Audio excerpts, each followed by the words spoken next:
Здравствуйте, дорогие друзья! Меня зовут Михеева Людмила Владимировна, я врач-терапевт клиники доктора Куренкова. И сегодня мы поговорим о кашле. По продолжительности кашель разделяют на острый до 4 недель, затяжной от 4 до 8 недель и хронический более 8 недель.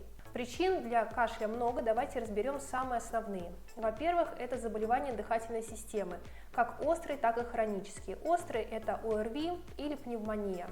Думаю, здесь проблем с диагностикой не будет, потому что лихорадка, озноб, ломота в теле, боль в горле и другие симптомы помогут и подскажут вам, что кашель связан с острым заболеванием. Хронические заболевания дыхательной системы также могут быть причиной кашля. Это бронхиальная астма, кашель усугубляется при контакте с аллергеном, хобл, то есть хроническая обструктивная болезнь легких. Для этого заболевания характерен утренний кашель, может быть с мокротой, и характерен он для курильщиков с длительным стажем. Легочный фиброз и другие более редкие заболевания. Болезни сердечно-сосудистой системы, например, сердечная недостаточность, могут быть причиной хронического кашля. Для таких пациентов характерно полусидячее положение, потому что в положении лежа кашель усиливается, а на рентгенографии легких можно увидеть застойные изменения. Риниты, при которых отделяемые из носа стекают по задней стенке носоглотки и раздражают верхние дыхательные пути, также вызывают кашлевой рефлекс. Для этой патологии характерно то, что на рентгенографии легких все в норме, но кашель сохраняется длительное время. И здесь, конечно, нужна консультация отоларинголога. Рефлюкс из желудка в пищевод, который вызывает изжогу, тошноту, отрыжку, может также вызывать и кашель. Для постановки диагноза требуется проведение гастроскопии.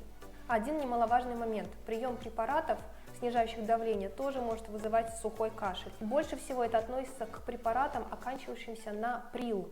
Решить эту проблему очень просто, достаточно заменить препараты из этой группы на схожий препарат из соседней группы лекарственных препаратов. Но делать это нужно не самостоятельно, а только посоветовавшись со своим терапевтом или кардиологом. Есть более редкие причины кашля, это гипервентиляционный синдром, при котором характерно ощущение тревожности, нехватки воздуха, могут быть мышечные простезии и также кашель. Синдром дисфункции голосовых связок. Для него является характерным пропадание голоса, либо изменение голоса. И карциноидный синдром – это комплекс симптомов, которые развиваются вследствие гормональной активности опухолей. Дело в том, что новообразование способно продуцировать и синтезировать определенные вещества, в частности брадикинин и серотонин, которые вызывают кашлевой рефлекс. Конечно же, это не вся патология, есть много других, более редких причин, поэтому помимо основной диагностики, это общий анализ крови, КТ легких и спирометрия или функция внешнего дыхания, может потребоваться дополнительная диагностика, в частности анализ мокроты на микобактерии туберкулеза, бронхоскопия, ЭКГ и ЭХКГ для исключения сердечной патологии, а также консультация смежных специалистов, кардиолога, гастроэнтеролога, отоларинголога и фтизиатра. Заразен ли кашляющий человек? Может быть да, может быть и нет. Дело в том, что если это дыхательная инфекция, то, конечно, ей можно заразиться воздушно-капельным путем. Однако, если кашель спровоцирован астмой, сердечной недостаточностью или рефлюксом, конечно, такой человек не заразен. Универсального ответа на вопрос, как избавиться от кашля, нет. Если это острый трахеит и вас мучает кашель с мокротой, можно принимать отхаркивающие препараты в течение до 14 дней.